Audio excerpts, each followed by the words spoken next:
Yes, hot updates Uganda mikwano tubaletedde ekiboozi nga bulijjo Mao atabuse ne yeecwacwana. He goes on attack as DP disowns him. Agambye temugenda kummanyiira. Mao yeecwacwanye n'agamba siina gye ndaga ngenda sigalako nga DP president. Bannanga galiwo essaawa eno Mao ya trendinga. Mao asayinize contract ne Museveni agreement oba constitutional agreement okubeera nga bakwasaganya byetategeera era nga bannaddipi bakoowu nga baatabusanya ne bagamba no Mao kyokoze tekiriyo. Mao tosobola kubeera nga osasula bwotyo bannaddipi, tosobola kubeera nga okeera ku makya n'obeera nga osalawo nga ggwe kitegeera nolowooza nti tugenda sigala kyekimu. Era many of other DPNs are asking Mao to step down naye nga Mao yagamba siina gye ndaga ngenda kusigala nga DP president. Bannange musembere ndu bawe Mao yasayininga constitutional agreement ne President Museveni wiiki eno yennyini era n'alabikibwako nga musanyufu ng'ajagaanya wadde nga tekyasanyusa bannaddipi era enkeera kati bamuganye n'okuyingira office.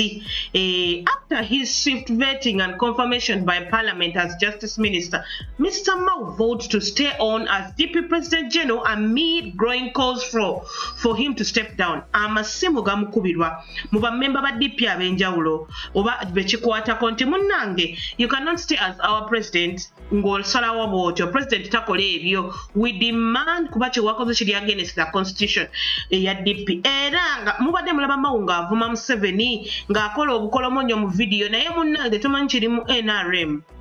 Omuntu yennyini alidde ebigambo byonna beera ng'asayininga contract okubeera nga akolagana ne Museveni ekitasanyusizza bannaddipi. Mao 55 years was yesterday swiftly vetted and confirmed by the House as Justice and Constitutional Affairs Minister. Hours after being appointed by the President Museveni, he vowed to stay on as DP President General amid growing calls for him to step down. Era agamba nze sigenda kuvaako mwe musaaga. Bannaddipi ab'enjawulo baweerezza ebbaluwa ne lisiti y'abannalukalala oba lisiti y'abantu abapya abalonde nga kwe kuli Mukasambidde mumumanyi omwami eyo friend n'omwami Mayambala Kiwanuka balabe nga babalonda naye nga Mr. Mao yagamba ebyo sibimanyi teri ayina buyinza. I am going to stay as the president. Era Mr. Mbidde and Mr. Mao had a public fallout in the run-up to the 2021 general elections after the former backed Mr. Robert Kyagulanyi Ssentamu alias Bobi Wine presidential bid. It is not clear whether the two have since reconciled. Mr. Mbidde has maintained a quiet process since losing the bid to represent his senior. Mr. Mbidde we are losing akalulu yasirika naye tetumanyi oba abadde asirise mu bulungi oba si mu bulungi naye nga it is not clear whether the two have been since reconciled. Mr. Mbidde has maintained a quiet presence since losing the bid to represent Ngagundi nga Division of Parliament Musenyendo Senyange. In an interview, Uganda Media Center Executive Director Ofono Opondo was non-committal on which junior ministerial position President Museveni will fall with a DP nominee. You ask Mao which position he was promised. By the way, Mao yali promised ekifo kino naye nga abantu bali tebakyogerako bwogezi. Era nga ndowooza ebintu bino bize bivuuvuuma bagamba Mao akukutidde emyaka 2 ne Museveni nga bamugamba tokola bwotyo naye nga Mao yeeyisaako. Mukijjukira bulungi wano mu kufa kwa Oulanya Mao ye yaliko bannanga twewuunya Mao ate atuuka atya wano n'abeera nga atwitinga ennaku zinawaana muhoozi bitaviiriddemu awo. Mr. Mao was unavailable for a comment by press on Thursday. President Museveni filled all the vacant ministerial posts with Mr. Peter Ogwang becoming the State Minister for Education and Sports. He replaced Mr. Hamson Obua, who elevated to the cabinet-level government chief whip job, which fell vacant after Thomas Tayawa was elected as Deputy Speaker of Parliament. In the same reshuffle, Ms. Akelo Beatrice Okola replaced Mr. Ogwang as the Minister of Economic Monitoring in the Office of the President.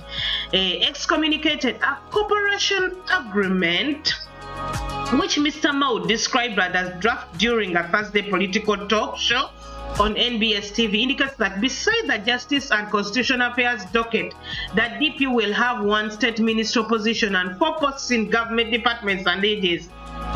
Mao agudde bintu ng'oggyeko kubeera ng'afuuliddwa Justice and Constitutional Minister, DP oba DPA egenda kubeera nga erina 1 ministerial position era ng'erina n'ebifo 4 mu government departments ne agencies.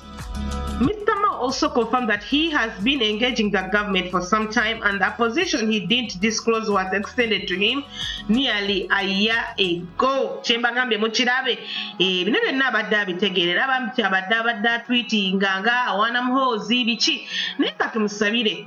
The DP bloc held a media briefing yesterday in which they roundly dismissed the deal. A coalition of 3 opposition parties, the DP bloc was formed in 2019 to take on NRM. It comprises the DP Social Democratic Party, People's Development Party, and other change-seeking forces. Speaking to the media, the DP bloc principal, Mr. Samuel Makuku, said they had anticipated the developments. For long, we have intentionally endured Mao's maneuvers and schemes to obstruct the party and the DP bloc from taking effective and decisive actions against the NRM junta. Omwami Lubega agambye bangadde ne bagumidde Mao ebintu byabadde akola nga obstructing ebikolwa bya DP ng'agezaako okuwa NRM obuyinza obukolagana ne NRM. Mr. Michael Mume Bayiga, the Baikwa South lawmaker, said that DP bloc has taken an uncompromising decision to work closely with organs of the party to effect the due process of relieving Mr. Mao and Mr. Gerard Serand of their party positions of President and Secretary General of DP, respectively.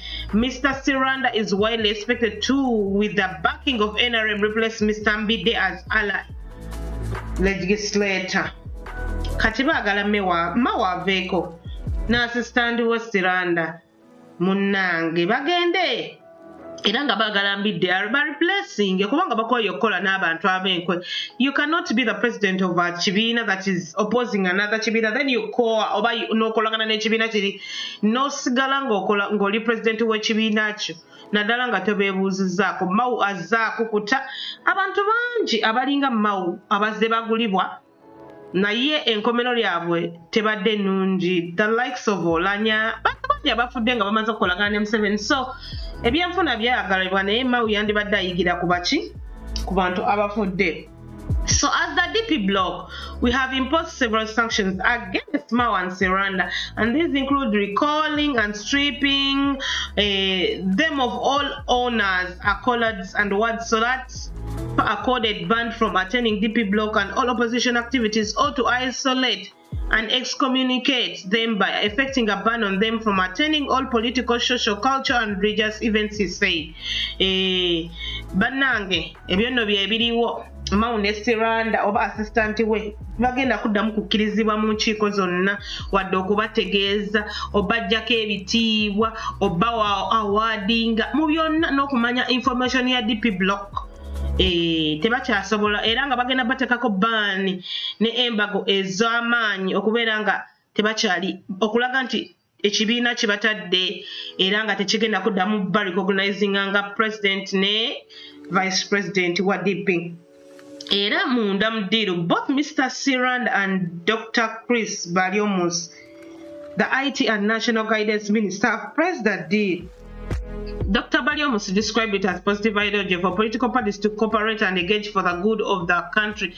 DP and the ruling NRM penned a 42-clause agreement agreeing to share some political power, foster constitutionalism, and the respect of human rights. Kale n'owulira ng'ebyo. Ekibiina kino kyali kikulibwa omukulu eyali ow'amaanyi naye nga ekibiina ky'opposition kikwatagana kitya n'ekinne waakyo ba n'ekirala byennaku naye nga bituufu.